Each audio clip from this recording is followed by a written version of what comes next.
Jueves de Diantes. Estamos a pocas semanas de finalizar la temporada de invierno 2024 y a lo largo de estos meses las autoridades han reportado más de 2,000 emergencias cubiertas. La red vial sin duda fue de las más afectadas. 841 carreteras presentaron daños entre moderadas y graves. La autopista Apalín-Escuintla está en esta lista. Y a 5 meses de registrarse este socavón, ¿qué dicen las autoridades? ¿Cuándo estará habilitado el paso al 100%? A continuación, en el siguiente reporte.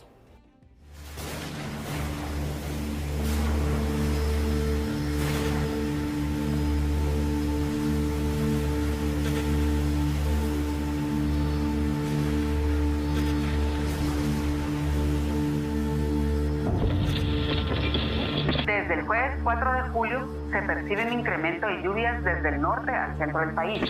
Las intensas lluvias que han generado algunos estragos, inundaciones, viviendas bastante afectadas, personas damnificadas, evacuados. La falta del camino es evidente que nos afecta en el tránsito, pero no nos podemos quedar solamente que es un problema de tránsito, es un problema económico. Me atrevo a asegurarle que es un promedio de 7 millones de quetzales que se pierden a diario. Calles arrasadas, carreteras inundadas, conductores atrapados, locales y viviendas dañadas, 35 muertos, 2 desaparecidos, 30,000 evacuados y 15,000 personas damnificadas. Este fue el resultado de los daños que dejó la temporada de invierno de 2024, según datos reportados por la Conred. Durante la época de lluvias hemos atendido más de 2,400 emergencias. El número puede seguir subiendo porque en efecto aún no ha terminado la época de lluvias. La damos por finalizada aproximadamente a finales de noviembre. Nosotros desde el inicio, antes de que empezáramos con todo este tema de la época de lluvias, en mayo lanzamos el protocolo específico de lluvias, que en este protocolo tenemos escrito y descrito cuáles son las acciones que cada institución debe hacer. El sistema Conred está conformado por todas las instituciones de gobierno, también están ahí las autoridades municipales, locales e incluso población. Todos somos parte de ese sistema. La infraestructura también resultó con daños graves, 8 puentes destruidos y 441 carreteras dañadas, en las que figura el colapso de la ruta CA9 Sur Palín-Escuintla, convirtiéndose en el epicentro de una crisis que ha afectado al transporte y a la economía del país.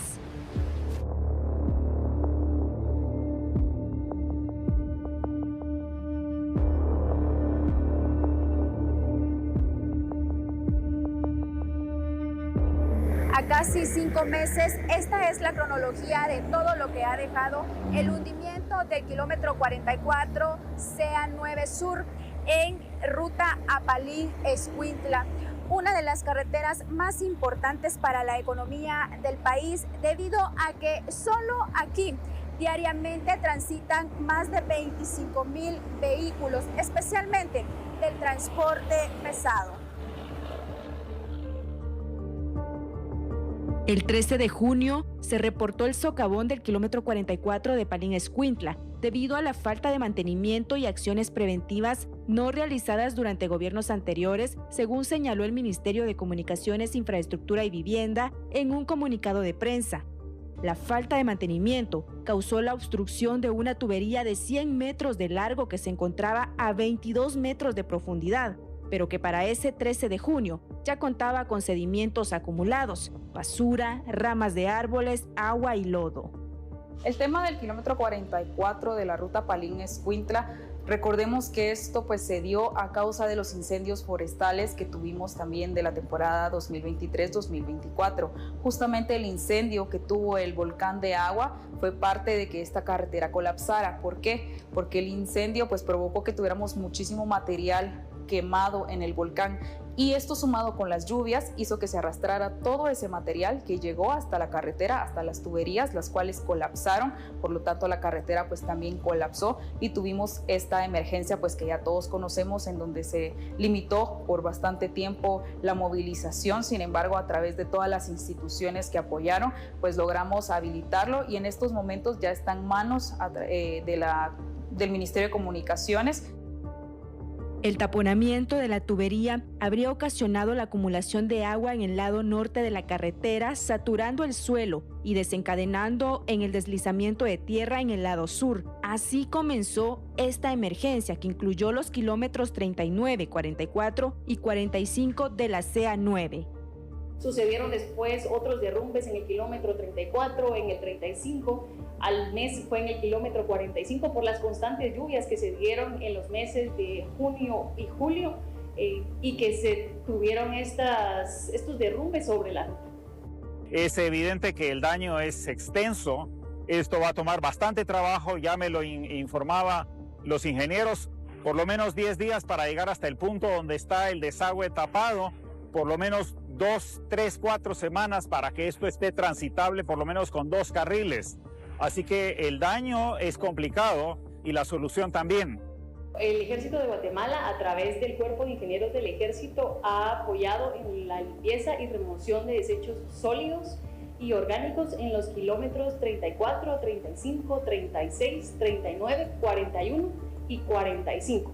No hemos estado nosotros en el kilómetro 44 como tal de la CA9 Sur, ruta Palín-Escuintla, sino en estos otros 6 kilómetros para esa remoción y limpieza y dejar expedita la ruta. Estas afectaciones ya han generado estragos también para los conductores, ya que no hay paso por la autopista de Palín-Escuintla y la antigua carretera tiene 2 pasos bloqueados. El hundimiento de grandes proporciones causó el cierre total de la autopista. Se dice que este fue solo el inicio de un caos vehicular que tardó cerca de 2 meses. Está totalmente colapsado. Hay personas que no han logrado salir de la fila de Palín desde ayer por la tarde. Imagínense, estas personas tuvieron que pasar la noche en medio del tránsito.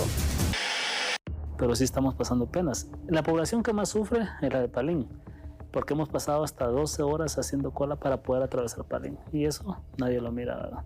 Y obviamente el costo de los viajes se está incrementando y por ende la canasta básica se está yendo al cielo, ¿verdad? El 12 de agosto, finalmente el Ministerio de Comunicaciones, Infraestructura y Vivienda habilitó 2 carriles de la autopista Palín-Escuintla tras instalar un concreto asfáltico triturado como pavimento provisional. Pero esto ha sido un tormento. Los viajes de 3 horas se convirtieron en viajes de 24 horas. Nosotros dijimos, bueno, esto en cuestión de 3 días, 4 está solventado. Hija, hoy por hoy se van a cumplir casi los 5 meses. Sin embargo, en ese momento las autoridades informaron que la tubería estaba demasiado dañada y era necesario cambiarla por completo. Los trabajos incluían reemplazar la tubería, volver a rellenar y colocar el asfalto, lo que tardaría alrededor de 5 meses. A pocos días de cumplirse el plazo, este programa hizo un recorrido en los kilómetros 39, 44 y 45 de la autopista, en donde se observó poco movimiento de maquinaria y del equipo de reparación. Recibo también múltiples preguntas de por qué no estamos haciendo nada, por qué no estamos haciendo nada, por qué no están trabajando en el kilómetro 44, por qué no están trabajando en la ruta Palín-Escuintla. Y lo que ocurre es que se está trabajando y mucho, pero por debajo del nivel de la carretera. A menos que uno se baje ahí a examinar lo que está sucediendo en el fondo de la cuenca o que lo sobrevuele, no se da cuenta.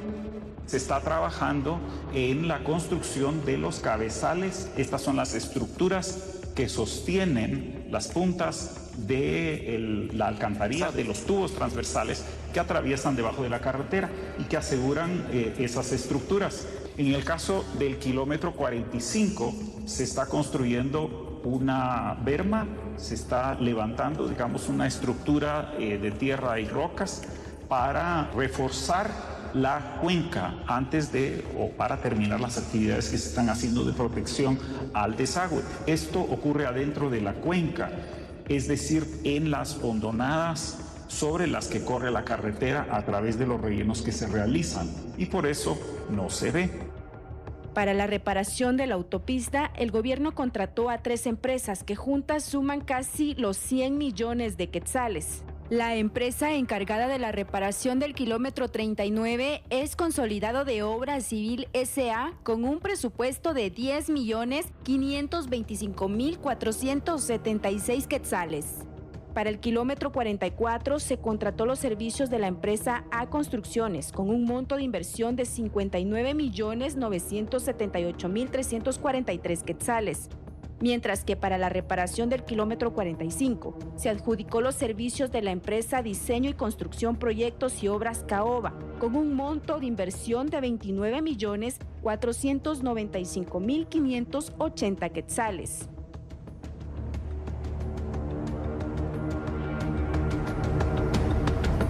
La autopista Apalín-Escuintla es una de las más importantes para el sector económico de este país.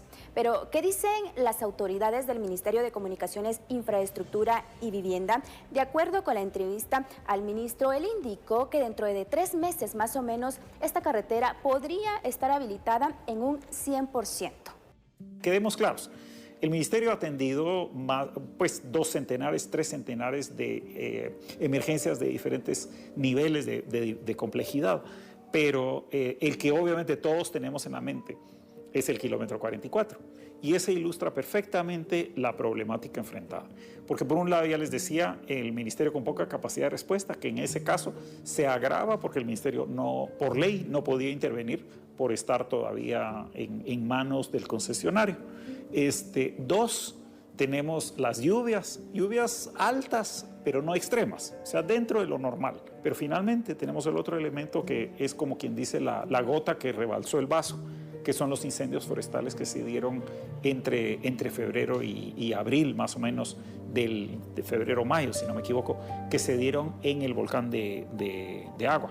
Entonces, la combinación de los fuegos que destruyeron el bosque y desestabilizaron la tierra, las lluvias que empapan la tierra y entonces se provocan bajadas de lodo y finalmente la infraestructura en mal estado, se tapan los desagües y tenemos el problema del socavón. Entonces es como la tormenta perfecta, se combinan todos los elementos para llevarnos a ese punto. No sobredimensionemos el reto de las lluvias, que son de todos los años y hoy estuvieron, digamos, en límites altos, pero no extraordinarios, pero junto con una debilidad brutal de la institucionalidad y de una fragilidad de la infraestructura, más el problema agregado de los incendios forestales, al menos en el caso del kilómetro 44, nos ayudan a explicar cómo llegamos a la situación en que estábamos.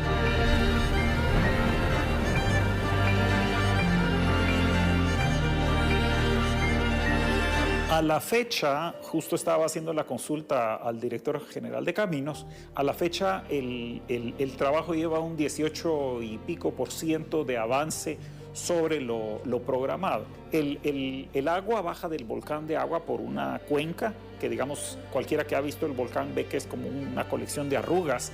En cada una de estas arrugas baja agua. Entonces, la carretera pasa por encima de las arrugas con rellenos y, por supuesto, no quiere que se acumule el agua, entonces tienen alcantarillas, tubos que atraviesan la carretera por debajo, de un lado de la carretera al otro. Entonces, esos tubos permiten que el agua pase de corrido, digamos, y siga cuenca abajo. En el caso del 44 se tapó el tubo y eso permitió que se hiciera un embalse del lado, digamos, cuesta arriba del volcán. Ya eso se eliminó, se limpió y toda la cuestión, pero en este momento entonces se está reforzando las paredes de la cuenca para que la lluvia, el agua que baja, no destruya los lados y erode los lados de la cuenca y produzca más detritus que puedan tapar el desagüe de nuevo. Entonces, de un lado de la cuenca se está poniendo un enrocado, se está poniendo rocas que detienen, estabilizan la pared de la cuenca y del otro lado se están haciendo gaviones. Son unas canastas cuadradas de alambre en las que se meten rocas que se usan como una especie de muro de soporte a los lados, al talud de la cuenca. Entonces, ahí abajo, que es más o menos 27 metros debajo de la rasante, debajo del nivel de la carretera, se están haciendo estas obras que dan consistencia, digamos, que dan soporte a la cuenca que baja del volcán, para que cuando nuevamente, porque siempre por supuesto va a seguir lloviendo y tiene que bajar el agua, no arrastre tierra de los lados, no comience a generar estos lodos y otros detritus que tapen el desagüe. Segundo, se tiene que reforzar, digamos, les decía que el tubo atraviesa de lado a lado la carretera, hay que reforzar las puntas, allí se construyen unos elementos de concreto que estabilizan esto para que el agua pues entre y salga del tubo. Esa es la actividad que están empezando ahora. Una vez hecho eso, para fines prácticos ya, digamos, el soporte del tubo, ya se puede comenzar a construir los muros de contención y el relleno, que van juntos realmente. Porque para fines prácticos, digamos que se pone un pequeño muro, digamos, de bloques de cemento que se detienen con geotextil, un material sintético, al cual se le echa la tierra encima, y entonces eso, digamos, se compacta, se pone otro nivel, otra hilera de bloques, también siempre con el geotextil, se pone más tierra y así van creciendo juntos el relleno con el muro de contención. Eso lo que hace es que el propio relleno detiene el muro y el muro detiene al relleno, podríamos decir. Entonces, eso tiene que levantarse de los dos lados de la carretera hasta que llega al nivel de la carretera, de la rasante, y entonces ya se realizan las últimas obras de hacer para fines prácticos los cimientos de la carretera. Entonces, ahora lo que viene es ese proceso paulatino de ir levantando los muros de contención y los rellenos, que no son un enorme muro de 27 metros para arriba de un lado y 22, si no me equivoco, del otro, sino se hacen gradas. Se levanta un poco, luego se hace una grada, luego se levanta otro poco y se hace otra grada, hasta donde recuerdo son 3 gradas las que tienen que hacer. Entonces, en este momento están terminando, o más bien emprendiendo realmente, el trabajo de los cabezales, estas estructuras de cemento en las puntas de los tubos. Ya prácticamente terminaron de reforzar los lados de la cuenca y entonces ya comenzarán el relleno.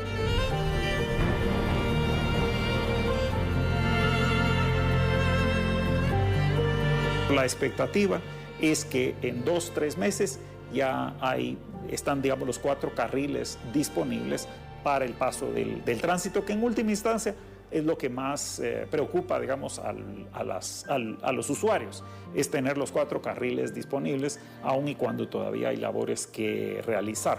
Siempre vale la pena destacar que cualquiera de estas cosas está muy sujeta al estado del tiempo.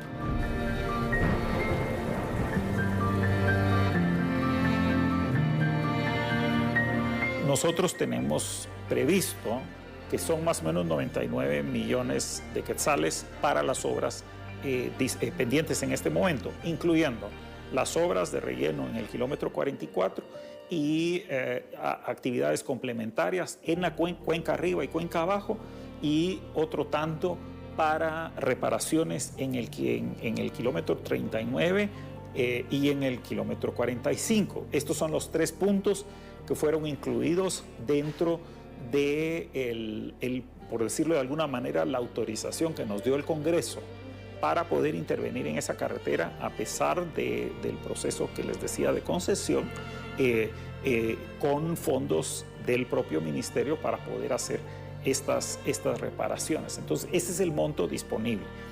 No olvidemos que hay actividades que sucedieron antes de que nosotros tuviéramos autorización para intervenir, que fueron hechas por las propias empresas e incluso por empresas de la localidad, digamos del agro de la localidad. Pero esos pues no los contabilizamos nosotros.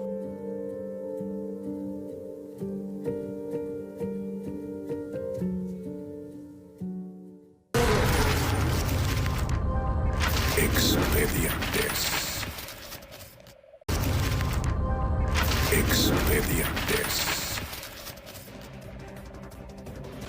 El hundimiento del kilómetro 44, sumado a otros problemas que ha tenido la infraestructura vial en la costa sur, ha sido un problema para los pequeños productores de plátano y también para el sector pesquero. Este programa viajó hasta el municipio de Tiquizate, Escuintla, para conocer cómo han enfrentado esta problemática. El temporal que azotó al país dejó torrenciales lluvias En junio y julio se reportó entre un 25 y 50% más de lo normal. Eso es el equivalente al agua que cae durante todo un año. En pocas horas cayeron miles de litros de agua y esta enorme cantidad de lluvias provocó que los suelos se saturaran y así se generó el desborde de los ríos y las inundaciones. El socavón del kilómetro 44 CA9 Sur fue el inicio de una cadena de desastres que vendrían solo 4 días después en esa misma carretera.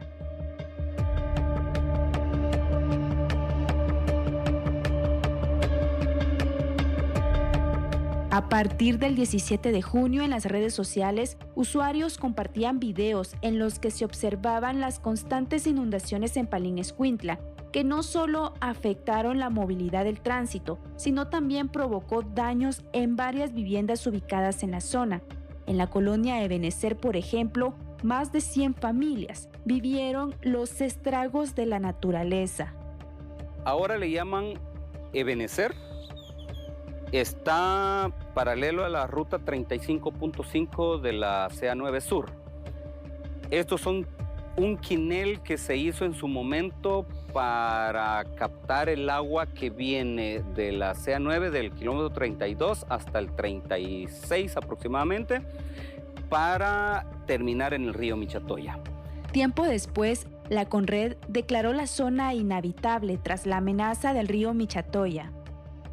Ahora el problema que tenemos es que se asolvó el río Michatoya y más allá que el quinel corra al Michatoya, el Michatoya se viene al quinel y complica toda esta área que inunda las casas de las personas que viven acá.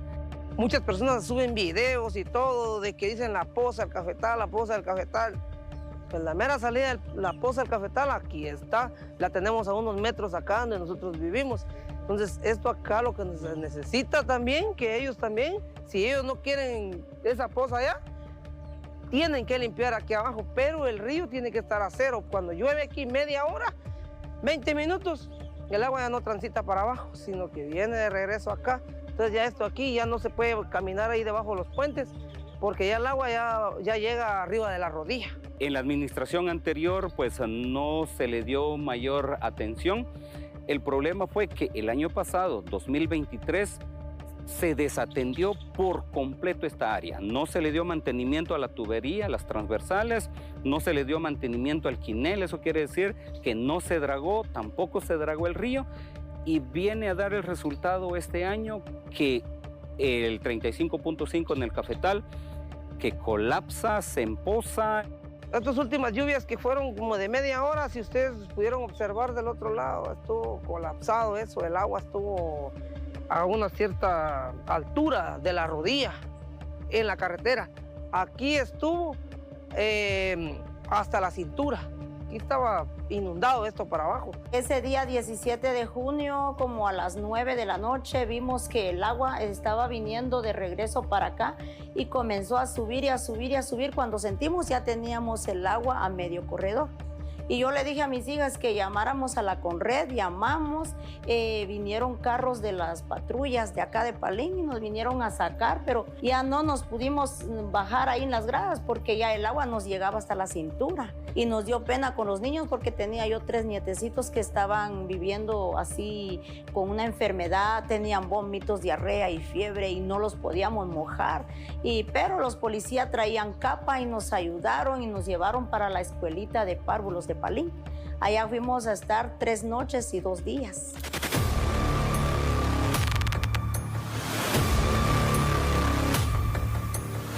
Todo esto se ha inundado. Todo esto desde aquí, este nivel ha agarrado el agua hasta afuera. Todo desde aquí ha agarrado el nivel. Entonces todo lo que tenemos que hacer nosotros es montar todas las cosas allá encima de nuestras camas y lo que nos queda es quedarnos encima de los sillones, ¿va? Porque los sillones los jalamos para allá arriba y todo esto de aquí agarra el agua. Hasta aquí nos ha llegado el agua. La última vez sí se nos fue como unos 2 centímetros debajo del agua. O sea, debajo de la cama se nos fue el agua. Pero esto de aquí no podíamos ni salir al sanitario. Nada. No podíamos ni salir a comprar comida porque no teníamos ni cómo cocinar, porque nos teníamos que meter al agua.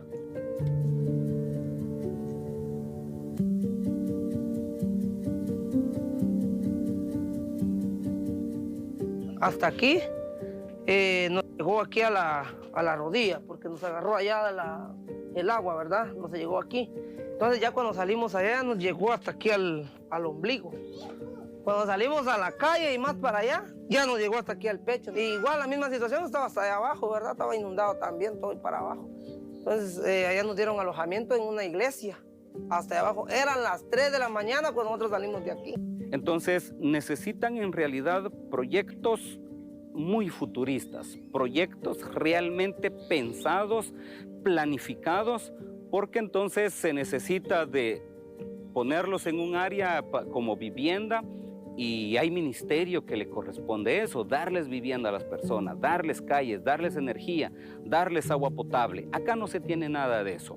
Esas noches y esos días fue una vida así terrible para nosotros porque no es igual como estar en nuestra casita, pues nosotros comemos, tomamos el rato que nosotros queremos y allá los niños lloraban queriendo comida, ellos quieren bebida y no había y teníamos que esperar un cierto horario y no podíamos, nos quedamos sin nada. Cuando venimos a ver aquí nuestras cosas, todas llenas de lodo del río.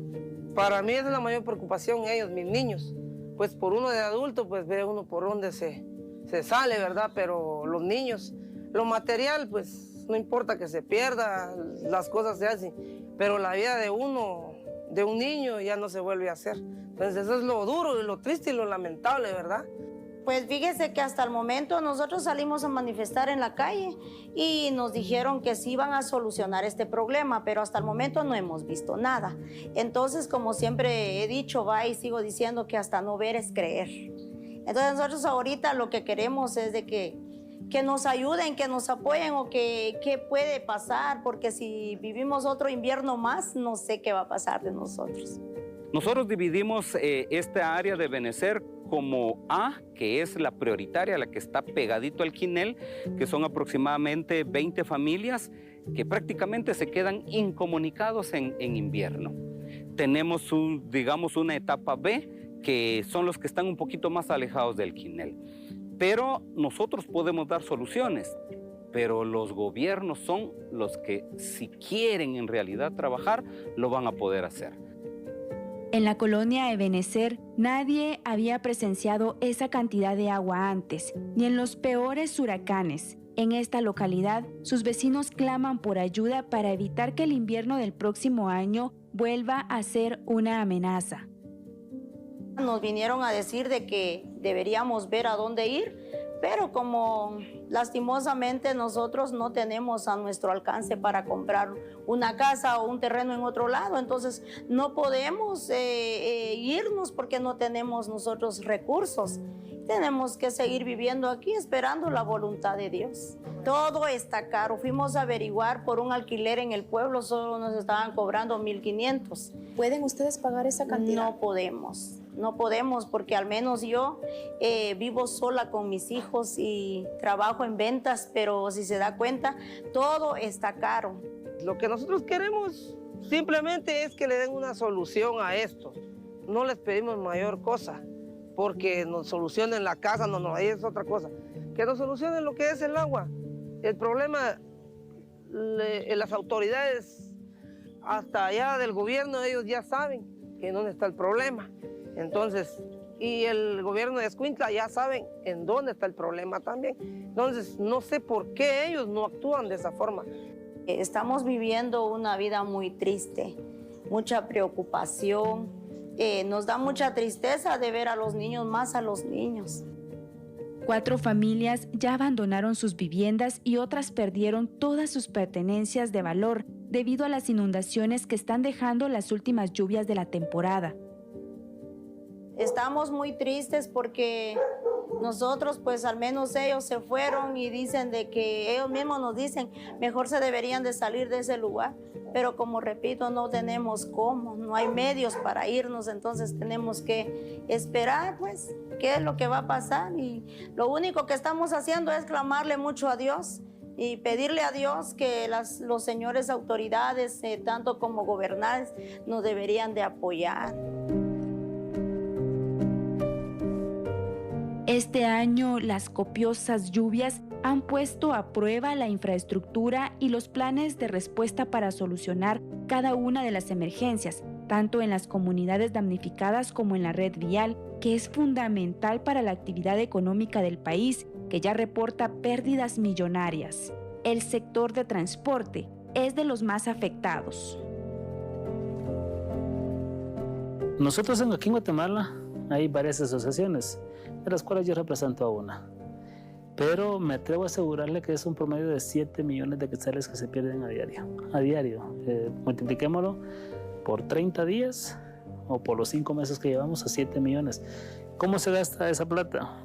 Más consumo de combustible, más gastos en viáticos, depreciación de llantas, depreciación de aceites. O sea, es increíble, pero las unidades dan un máximo esfuerzo lo que tendrían que dar. Les repito, un viaje que tardaba 3 horas para Puerto Quetzal se convirtió en un viaje de 24 horas. Y obviamente el motor tiene que estar arrancado. Eso genera un desgaste. Si el motor tenía de vida 5 años, con esto que está pasando bajó a 3. Entonces todo eso va encareciendo la calidad de vida de cada uno de nosotros, ¿verdad? En el caso de usted, ¿cuántos días pasó en cola o en tránsito? Un día, pero así parado, o sea, una noche se puede decir, que hasta otro día nos movilizamos, pero ya llega uno tarde. Por ejemplo, por no ir a la vuelta aquí por la Antigua, uno se tiraba por la calle vieja y solo a quedar atrapado y iba porque ya no se movía la cola para nada. La crisis es generalizada. En el municipio de Tiquizate, Escuintla, los productores de plátanos han tenido inconvenientes y multas por el incumplimiento en los tiempos de entrega. En todo afecta, señor, porque, como le digo, pues cuando uno va solo a entregar, pues a ley el que está interesado en el producto, pues tiene que esperar. Si no se descargan el día, ¿qué pasa? Se comienza a madurar y... Se pierde. Se pierde porque la gente, pues, como lo procesan, necesitan el plátano verde, no maduro. Cada semana realiza entre 2 a 3 viajes hacia la carretera CA9 Sur con un promedio de 40,000 plátanos para abastecer el mercado de la terminal. ¿Y tiene un estimado usted de cuánto ha perdido debido a esto? Hay veces que hay pérdidas de como unos 10,000, 15,000 quetzales por una camionada. Pues acá estamos en la playa del Semillero, enfrente en el embarcadero, tenemos nuestro negocio, gracias a Dios.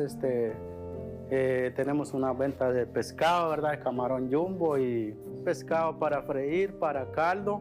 Es 1 de noviembre, asueto para muchos y un día normal de trabajo para los pescadores artesanales de la playa del Semillero en Tiquizate, Escuintla. Mandamos para la terminal, más que todo para la terminal. Para Mazate es poco. Tiquizate, Mazate, Escuintla, Matitlán, también si los piden, pues igual mandamos, ¿verdad? La pesca artesanal es de las principales actividades económicas para esta zona de la costa sur.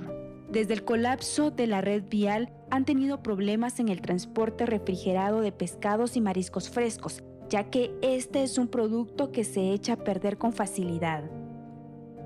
Como no había paso, no mandábamos este producto para la capital casi. No mandábamos porque no había paso, ¿verdad? Entonces los afectaba aún más. Solo acá distribuimos el pescado. Tuvimos bastantes pérdidas por lo mismo, pues, porque igual no teníamos salida el producto. Los pescadores artesanales de la playa del Semillero representan un porcentaje alto del empleo en el sector pesquero. Ante la crisis que han enfrentado, necesitan ayuda para comercializar sus productos y llegar a nuevos clientes, puntualizó Nelson Barrientos. 2 días y 2 noches. Para poder tener abastecido. Ajá, 2 días y 2 noches pasamos pescando. Ahí tenemos el camarón jumbo, puro camarón jumbo, está bien fresquito. Pues les hacemos una cordial invitación, ¿verdad? Hay varias pescaderías, no solo está Pescadería Daniela, está Las Órdenes de 6 a 6, está en la playa ubicada en la calle principal, frente al embarcadero. Ahí tenemos los teléfonos al 54 56 56 54. Por cualquier cosa, alguien que necesite producto, pues hay por mayor y menor. Aunque no existe un dato total de las pérdidas económicas que dejó el colapso en la infraestructura, los pequeños productores y los sectores empresariales urgen soluciones al destrozo vial para evitar el desabastecimiento y el alza en los precios de los productos para el consumo diario.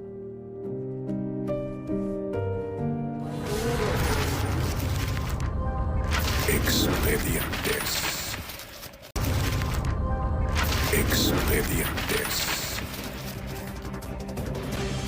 Y en este último bloque, veamos cómo familias, ante la necesidad de contar con una vivienda digna, han tenido que construir en zonas identificadas por la Conred con un alto nivel de riesgo. El barrio El Gallito de la zona 3 de la ciudad de Guatemala y en el municipio de Fraijanes han sido algunos de los más afectados.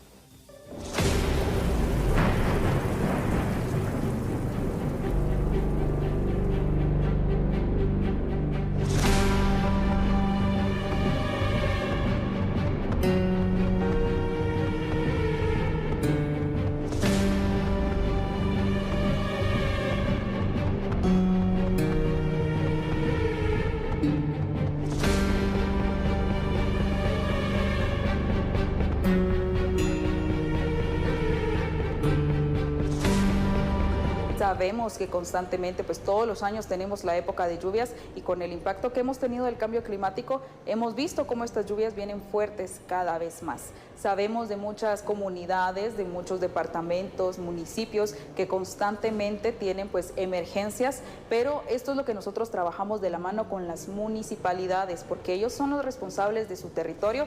En lo que va de esta temporada de lluvias hemos hecho más de 350 operaciones en apoyo a la población, desde descombramientos, de derrumbes, el ir a evaluar también las viviendas, el hacer la búsqueda y rescate en algunos lugares donde lamentablemente los ríos han crecido y se han desbordado. Ese también es trabajo que hemos hecho como parte del Ejército de Guatemala, siempre en apoyo a la población. Guatemala es una montaña rusa debido a su posición geográfica, los efectos del cambio climático, su densidad poblacional y los altos niveles de pobreza. Todo lo anterior posiciona al país entre los 5 con mayor número de riesgo a sufrir un desastre natural a nivel mundial.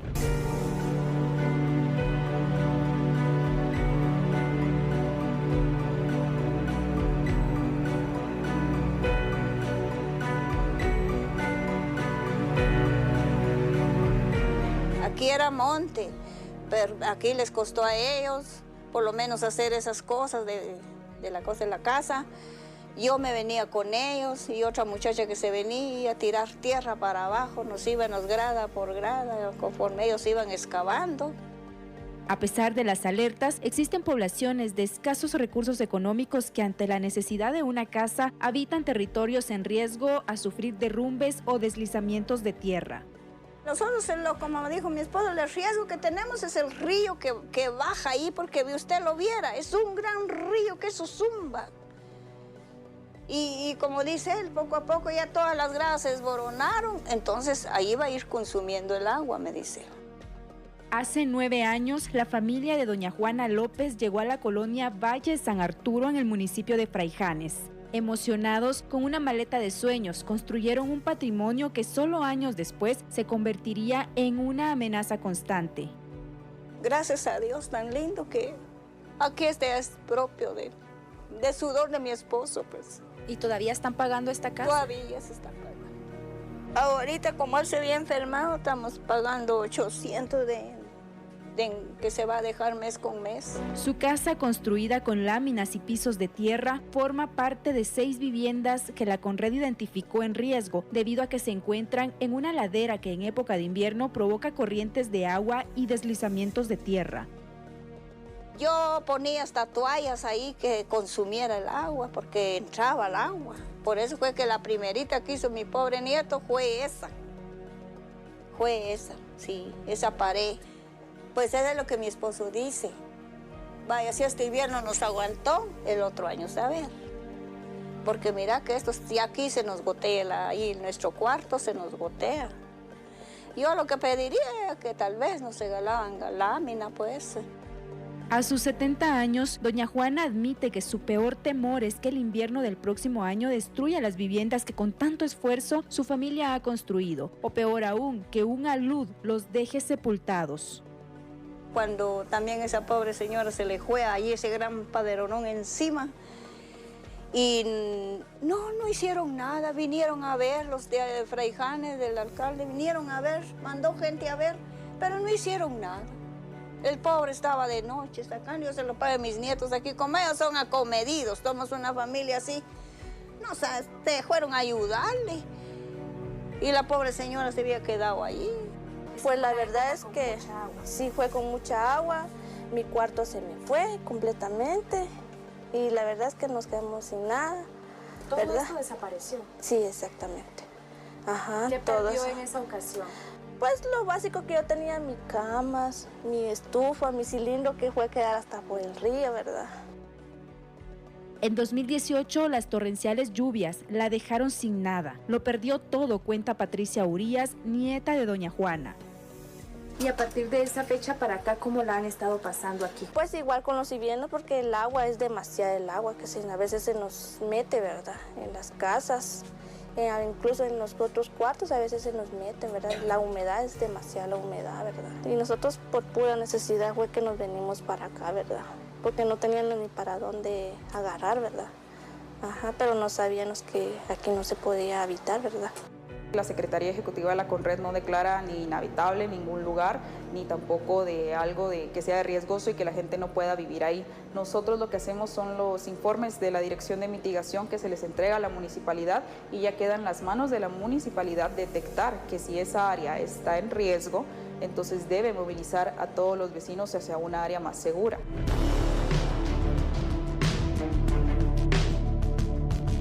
Fíjese que acá actualmente donde estamos ahorita platicando, habían casas, pero esto se dice que es a raíz del drenaje, ¿verdad?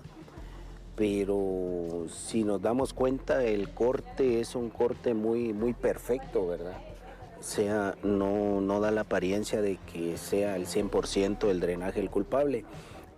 Yo siempre lo tomo como que es algo de la naturaleza, ¿verdad? Porque no hay otra explicación. En otro sector de la ciudad de Guatemala, su población vive rodeada de hundimientos, grietas y constantes deslizamientos de tierra. 3 segundos bastaron para que un agujero de aproximadamente 2 metros sepultara 6 casas y otras más quedaran en riesgo. Ocurrió el 21 de septiembre en el sector de la isla Colonia El Gallito, zona 3 de la ciudad.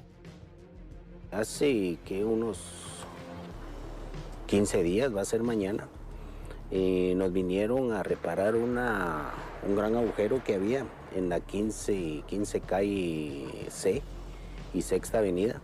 ¿Verdad? Que los vecinos nos llamaron, lo reportaron, fuimos a ver y era un agujerito como de unos 40 centímetros así, de diámetro. Pero cuando empezamos a alumbrar así para abajo era una caverna. Entonces los vecinos ya tienen eso, ¿verdad? De que notan algo y ya nos avisan. Por muy mínimo que sea, nosotros hemos estado haciéndole el llamado a la conciencia a los vecinos, que lo reporten, ¿verdad? Porque acá en el barrio trabajamos unidos, ¿verdad? Vecinos, comités, alcaldía, municipalidad. Fue algo inesperado, porque ya le digo, fue un drenaje el que provocó este problema. Fue el drenaje que hizo todo eso, pero nadie se esperaba de que se iban a ir los vecinos, que se iban a quedar sin sus viviendas, ¿verdad? Fíjese que Conred vino a ver y se les habló de que ellos desalojaron un mes antes se fueron. O sea que cuando pasó este problema, gracias a Dios no hubieron tragedias.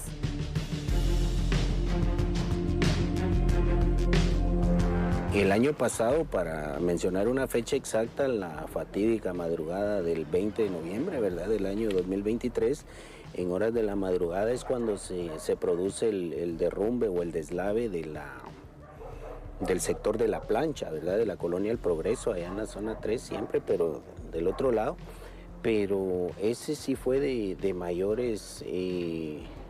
magnitud, ¿verdad?, porque cuando amaneció y nos dimos cuenta, pues fue tremendo, ¿verdad?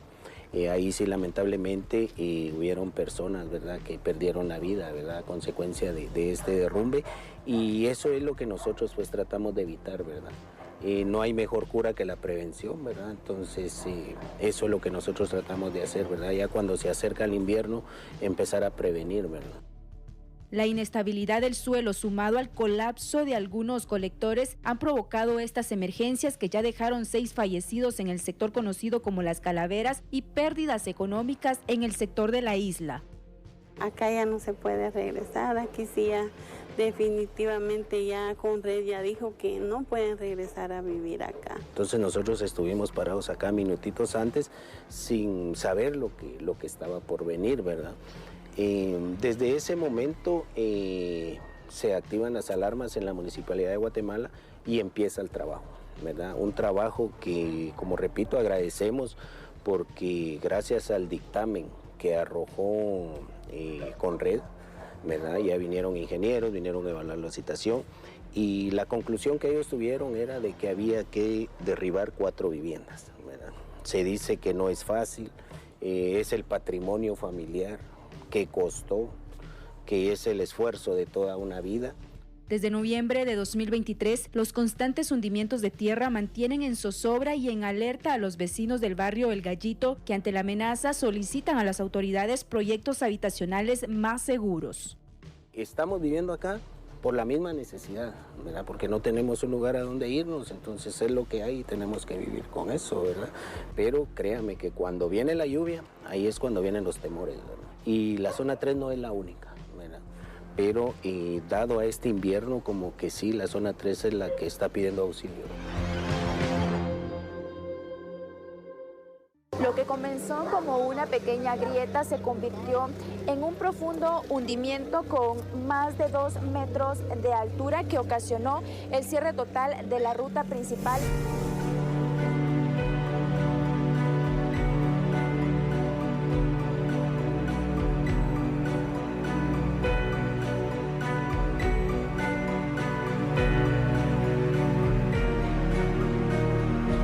En Chimaltenango ocurre algo similar. Las intensas lluvias del 19 de octubre provocarían una fuga de agua y el colapso de la tubería subterránea que provocó el cierre total del kilómetro 56.5 carretera interamericana, informaron en ese momento las autoridades municipales. Ya estuvimos nosotros trabajando con maquinaria y ya pues gracias a Dios ya llevamos ya un 70% del trabajo. Ahorita solo tenemos que estar revisando en la parte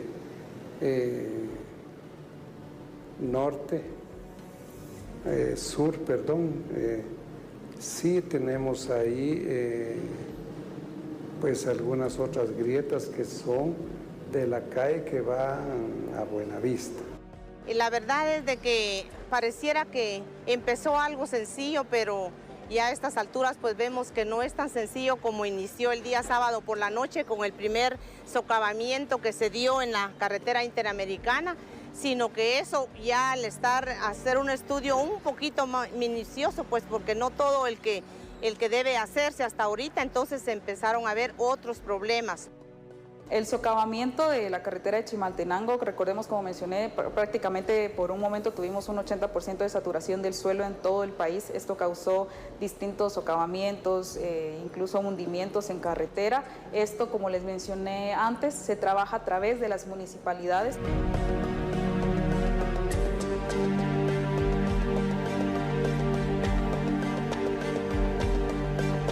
Tenemos algunos problemas ahí, porque la cañería, digamos, de lo que es el drenaje de Chimaltenango en esa área, es un drenaje que está obsoleto. Las autoridades municipales tardaron 16 días en rellenar el socavón y compactar el material para habilitar el paso del transporte que diariamente se moviliza por esa ruta. Sin embargo, aún no se resuelven a profundidad los problemas con el drenaje que inicialmente provocó el hundimiento. Algunos vecinos temen que se trate de una caverna debido a las grietas y otros agujeros que se registraron a partir del 19 de octubre. Incluso se hicieron algunas excavaciones cerca del de las viviendas que están aquí a mano derecha para poder investigar un poquito más qué es lo que está sucediendo, porque sí ha habido mucha agua que se ha estancado y a raíz de eso, pues como comité de la Colonia El Prado, que es lo que nos tiene acá como comité y también como vecinos afectados, pudimos ver que ahí sí que en la entrada de nuestra colonia, pues también porque el agua se estanca por varias horas, cuesta que circule, el agua se ha estado entrando abajo de lo que es nuestra colonia. Por supuesto aquí está adoquinado, pero abajo sí sabemos que el agua ha estado agarrando para ahí y eso es lo que nos preocupa. Bueno, no nos aflige si son agujeros que hay que rellenar. Lo que sí nos aflige es que si hubiera una caverna o unas 2 cavernas, eso sí nos preocuparía demasiado, porque usted sabe que si una caverna se llegara a encontrar en esta área de Chimaltenango, para nosotros sí sería preocupante, porque ya no estaríamos hablando de 2, 3 casas, sino ya estaríamos hablando de alguna zona de que es Chimaltenango.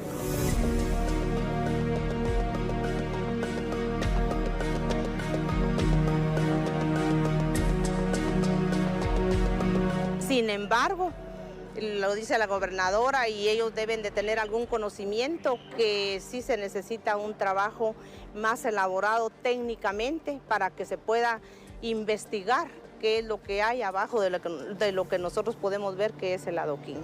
Por el momento no, por el momento ahorita se está viendo, hay una familia una familia afectada que sí ya estamos viendo también para dónde la podemos conducir para que ellos estén más tranquilos.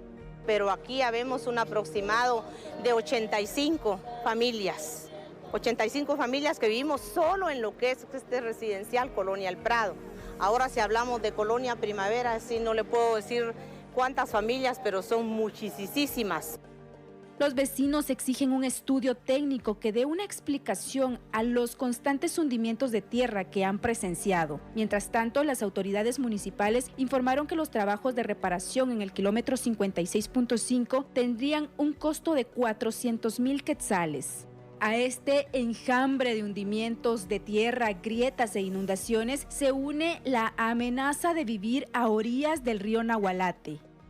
Prácticamente en el camino le desembocan como unos 7 o 8 ríos. ¿Y este río crece entonces? Este río se hincha, crece y prácticamente el desbordamiento se ve aquí enfrente, miren, aquí es donde él va desbordando y básicamente le va apuntando a toda la comunidad.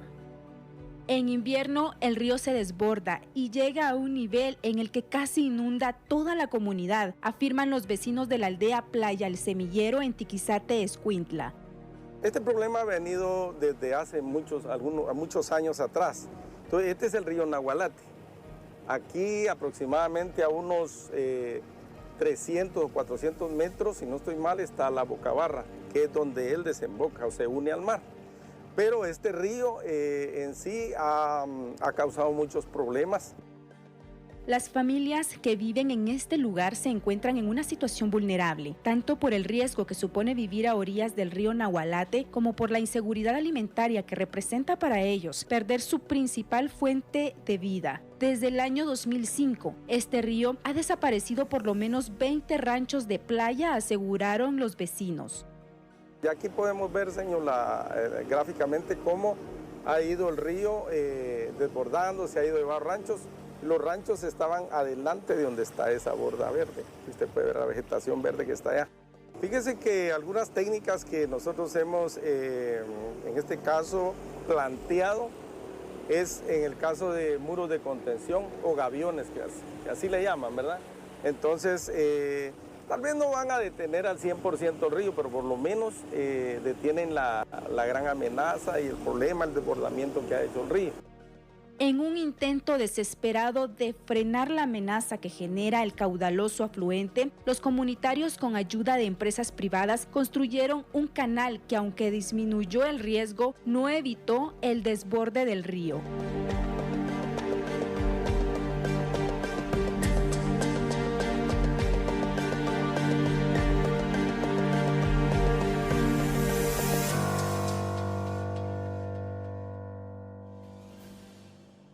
A pesar de que la temporada de invierno 2024 culmina a finales de noviembre, las autoridades han informado que las emergencias continúan debido al nivel de saturación que los suelos presentan, sumado también a los frentes fríos que están por iniciar y que podrían dejar torrenciales lluvias. Así que por favor el llamado es a la prevención. Le esperamos aquí la próxima semana en una emisión más de Expedientes, 8 de la noche por Canal 3. Que descanse. Buenas noches.